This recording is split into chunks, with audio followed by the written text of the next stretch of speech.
Hello friends, welcome my YouTube channel. जैसा कि आप जानते हैं दोस्तों, चंद्रयान 3 के बाद आदित्य एल 1 को सौर मिशन के लिए लॉन्च किया गया है। इसी के साथ ऐसा करने वाला भारत एशिया का पहला देश बन चुका है। यह टॉपिक हमारे एग्ज़ाम के लिए भी बहुत इंपॉर्टेंट है, क्योंकि आने वाले सभी परीक्षाओं में यहाँ से प्रश्न देखने के लिए मिल सकता है। इसलिए वीडियो में एंड तक बने रहें। इसी के साथ बिना किसी देरी के आज का पहला प्रश्न स्टार्ट करते हैं। इसरो ने किसके शोध के लिए आदित्य एल 1 को अंतरिक्ष में भेजा है? तो इसका सही आंसर हो जाएगा ऑप्शन नंबर सी, सूर्य के लिए। इंपॉर्टेंट पॉइंट्स जान लेते हैं। आदित्य एल 1 सूर्य का अध्ययन करने वाला अंतरिक्ष आधार भारतीय मिशन होगा, जो एल 1 के चरण या एक प्रभामंडल कक्ष में रखा जाएगा, जो पृथ्वी से लगभग 1.5 मिलियन किलोमीटर की दूरी पर होगा। दूसरा पॉइंट जान लेते हैं। एल 1 बिंदु के चरण या फिर प्रभामंडल कक्ष में रखे गए उपग्रह को बिना किसी ग्रहण के सूर्य लगातार देखने का लाभ होता है। इस विशाल समय में सौर गतिविधियों का पता चल जाता है। दूसरा क्वेश्चन है, इसरो ने किस रॉकेट से आदित्य एल 1 को लॉन्च किया है? तो इसका सही आंसर हो जाएगा option number D, PSLV C-57 से। PSLV की बात करें तो इसकी फुल फॉर्म हो जाएगी पोलर सैटेलाइट लॉन्च व्हीकल। बढ़ते हैं अगले क्वेश्चन पर। आदित्य एल 1 वास्तव में क्या है? तो इसका सही आंसर हो जाएगा ऑप्शन नंबर ए, यह एक अंतरिक्ष वेधशाला है। अगला क्वेश्चन, आदित्य एल 1 के प्रोजेक्ट डायरेक्टर का नाम बताएं। तो सही आंसर हो जाएगा ऑप्शन नंबर सी, निगार साझी। जैसा कि आप देख पा रहे हैं, यह निगार साझी की इमेज है और यह है आदित्य एल 1 की प्रोजेक्ट डायरेक्टर है। अगले क्वेश्चन पर बढ़ते हैं। आदित्य एल 1 मिशन को कब लॉन्च किया गया है? तो इसका सही आंसर हो जाएगा ऑप्शन नंबर सी, 2 सितंबर 2023 को। पॉइंट जान लेते हैं। आदित्य मिशन को 2 सितंबर 2023 की सुबह 11:50 पर सतीश धवन अंतरिक्ष केंद्र से लॉन्च किया गया है।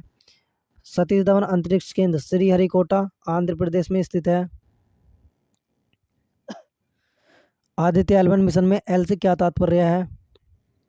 तो इसका सही आंसर हो जाएगा ऑप्शन नंबर डी, लैग्रेंज।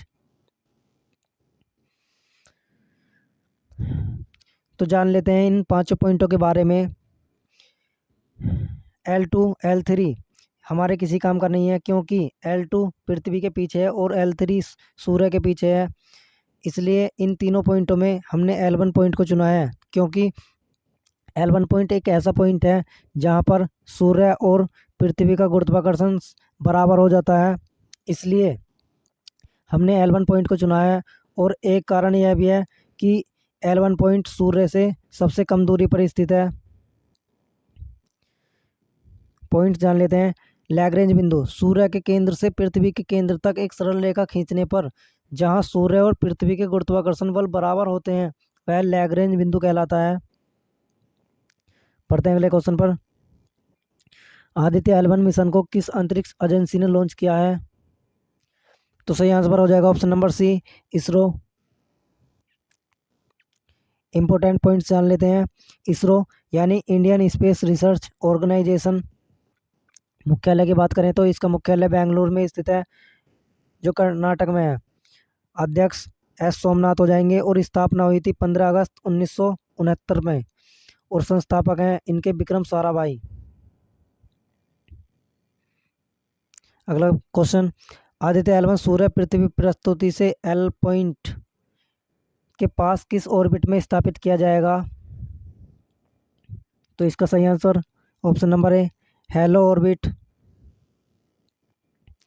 अगला क्वेश्चन, लैग्रेंज पॉइंट 1 का नामकरण किस गणितज्ञ के नाम पर किया गया है? तो ऑप्शन नंबर सी सही हो जाएगा, जोसेफ लुई लैग्रेंज। अगला क्वेश्चन, भारत सूर्य मिशन लॉन्च करने वाला एशिया का कौन सा देश बन चुका है? तो सही आंसर ऑप्शन नंबर ए, पहला देश। अगला question, Aditya L 1 mission launching के ठीक कितने दिन बाद अपना पॉइंट एल 1 तक पहुंचेगा? तो सही आंसर ऑप्शन नंबर बी, 150 दिनों में। अगला क्वेश्चन, आदित्य L1 मिशन के साथ कितने पेलोड भेजे जाएंगे?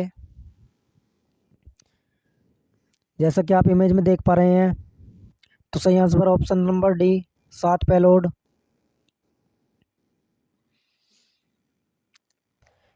इंपॉर्टेंट पॉइंट्स, BELC का फुल फॉर्म हो जाएगा विजुअल इमेशन लाइन कोरोनाग्राफ। वहीं सूट की बात करें तो सोलर अल्ट्रावायलेट इमेजिंग टेलीस्कोप।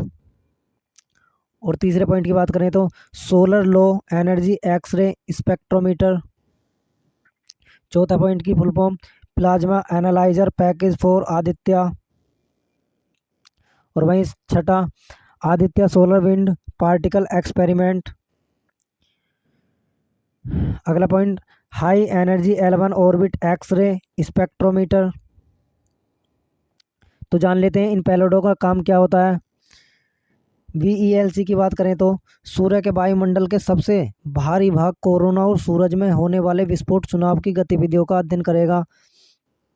अगला पॉइंट, नामक पेलोड परावैंगनी की निकट सौर प्रकाश मंडल और क्रोमोस्फीयर की तस्वीर लेगा। यह परावैंगनिक किरणों को क्रोमोस्फीयर की तस्वीर लेगा।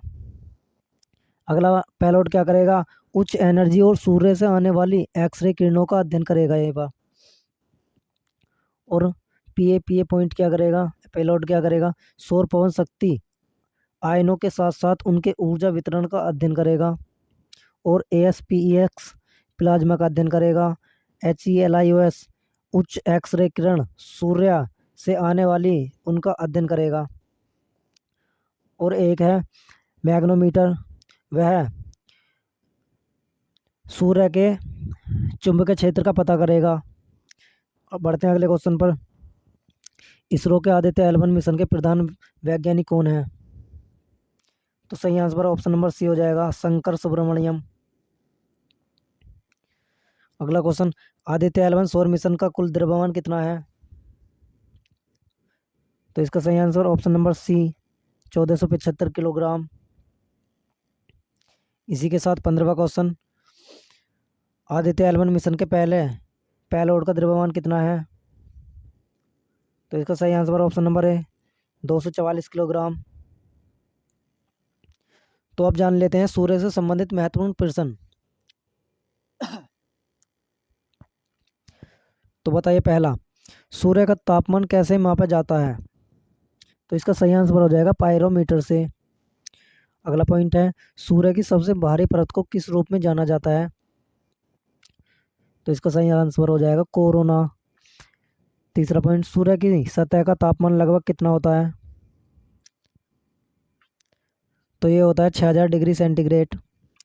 अगला पॉइंट, सूर्य पृथ्वी से कितने गुना बड़ा है? तो ये हो जाएगा 109 गुना बड़ा। अगला पॉइंट, पृथ्वी सूर्य के चारों ओर कितनी गति से चक्कर लगाती है?